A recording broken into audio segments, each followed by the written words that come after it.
Hi, I'm Staff Sergeant Tiger Foster, and in this segment of First in the West, we'll take a closer look at two soldiers who earned the right to participate in the up-and-coming Best Ranger competition. That and more is coming your way next on First in the West.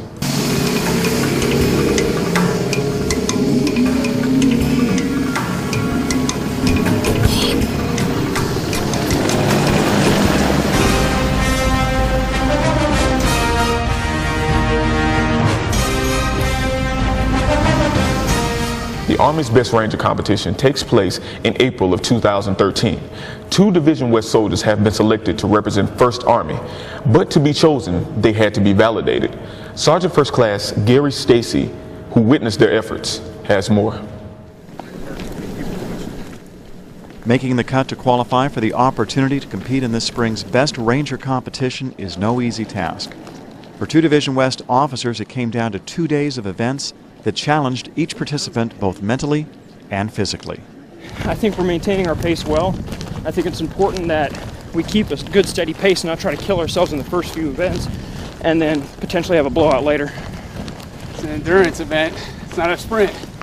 And in so many ways, it was this concept that seemed very evident as Captain Andrew Sidwell and Captain Grant Flynn, both of the 479th Field Artillery Brigade's 1st of the 393rd Infantry Battalion, pushed their way from one event to another.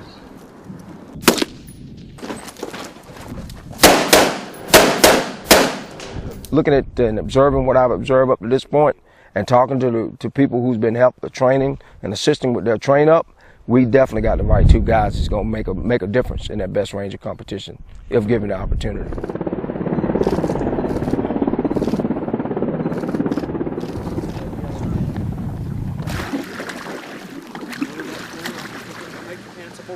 Yeah, they are. High wire. Finally, after 2 full days, their time of testing was over. Following a brief ceremony noting their selection to represent Division West in the upcoming Best Ranger competition, both captains were reflective about their strategy to finish successfully. Pacing, smooth. That was the big one. We tend to, at least I tend to overcommit myself early on and burn out the end, and so we really just ratcheted back and always held something in reserve so that we knew that if we had to sprint or when we hit the wall, because we knew the wall was coming, that we had what we needed to get through that wall. The event coordinator, Command Sergeant Major William Simpson, discussed the process the two soldiers experienced and what lies ahead. It's been a pretty arduous process for the last 2 months for them once they were aware of what we intended to do here. So getting to this piece was just one step.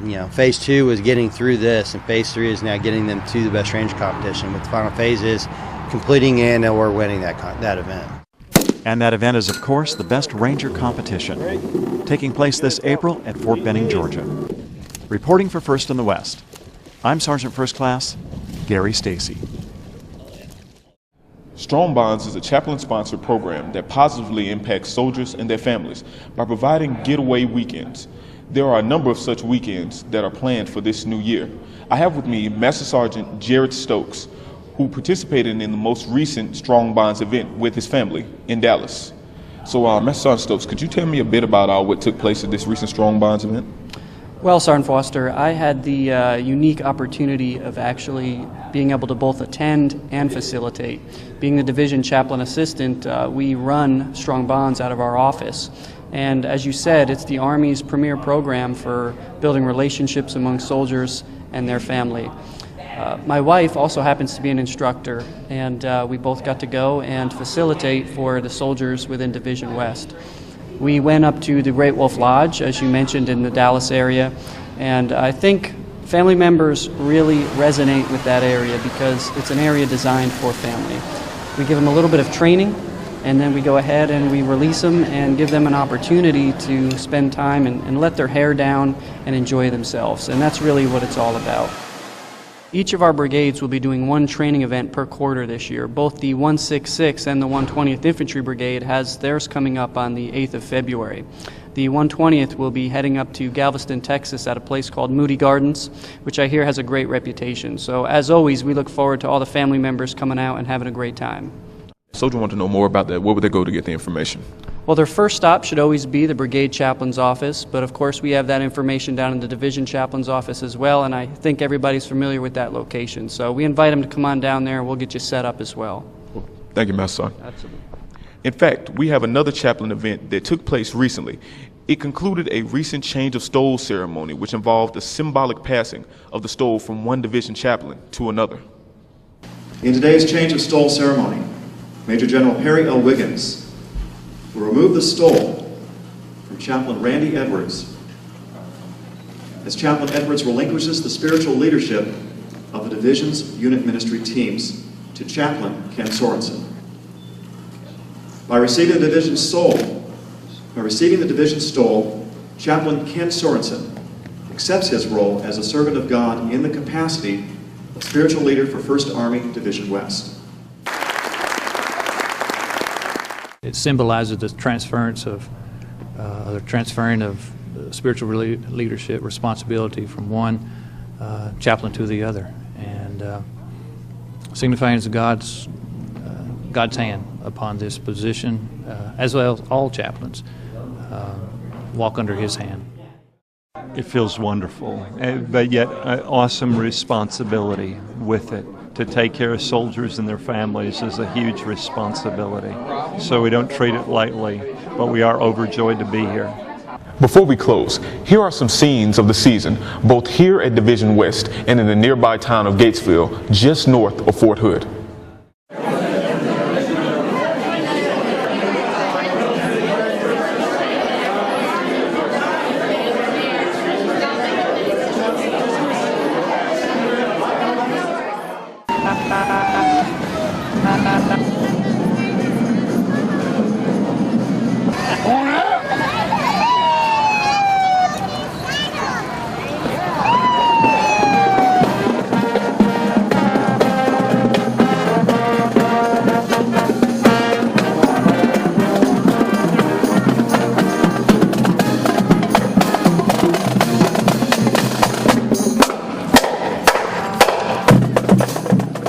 And that's it for this segment of First in the West. Remember to be safe and happy holidays.